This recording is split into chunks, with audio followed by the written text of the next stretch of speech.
Estamos de volta com mais uma videoaula para o curso de formação política do Instituto Fundação Álvaro Vale, pela terceira unidade dos nossos conteúdos temáticos.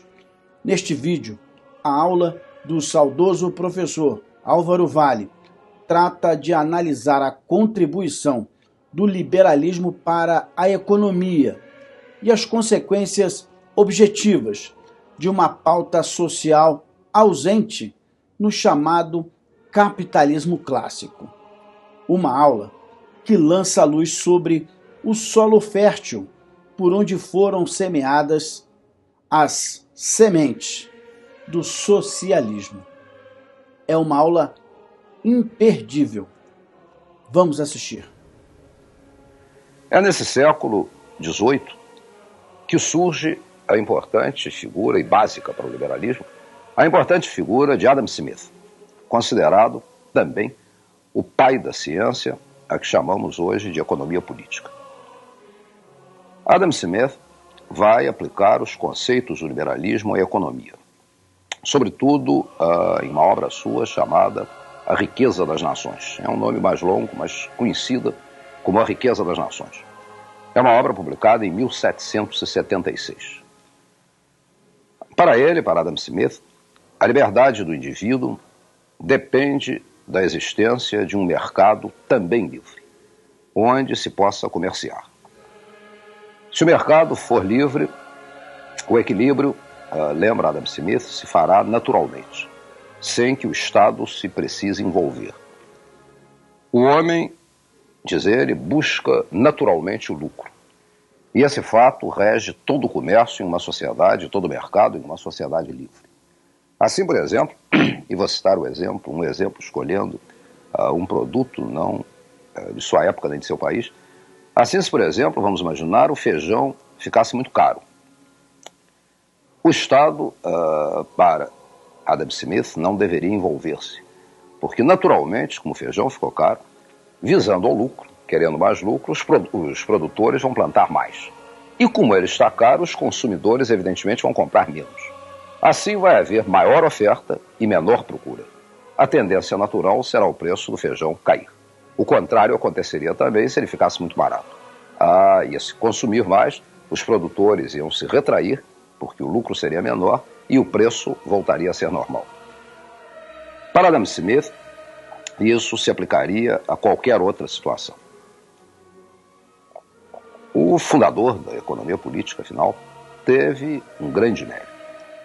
O mérito exatamente de trazer para a economia também a noção de liberdade. Foi ele o primeiro a perceber e estudar fenômenos que não haviam sido estudados antes, como da divisão do trabalho produtivo, em suma, sua contribuição é enorme. Mas como nós vamos ver adiante, suas conclusões nem sempre eram corretas. Ele, sobretudo, temos de imaginar a época em que ele vivia, sobretudo esquecia problemas sociais. Vivia em um tempo em que as preocupações eram só com a elite, só com os possuidores. Mas o século XVIII é especialmente rico para o liberalismo. A Constituição americana, que é de 1787, por exemplo, é um verdadeiro hino ao liberalismo. Estabelece a defesa do indivíduo, a sua proteção contra o Estado, e ali se consagra o princípio de que governantes devem ser eleitos pelo povo. Toda uma Constituição liberal. Em 1789, há na França a Declaração dos Direitos do Homem, outro texto básico e fundamental para o pensamento liberal. Com a Revolução Francesa, e esse aspecto, esse momento é muito importante, e a compreensão disso é muito importante, com a Revolução Francesa, o conceito de liberdade irá ganhar uma nova dimensão. Já agora se começa a pensar em liberdade, porque antes pensava sobretudo em liberdade, em propriedade, etc., muito para os proprietários, para aqueles que dirigiam, para aqueles que dominavam a sociedade. A partir da Revolução se começa a pensar em liberdade, em democracia para todos.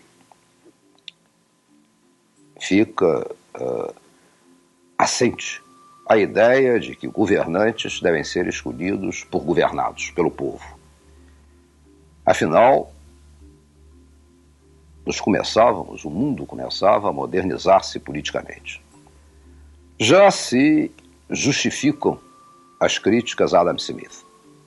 Em tese, observem, o que ele dizia era correto, aquela história do feijão de que falamos também.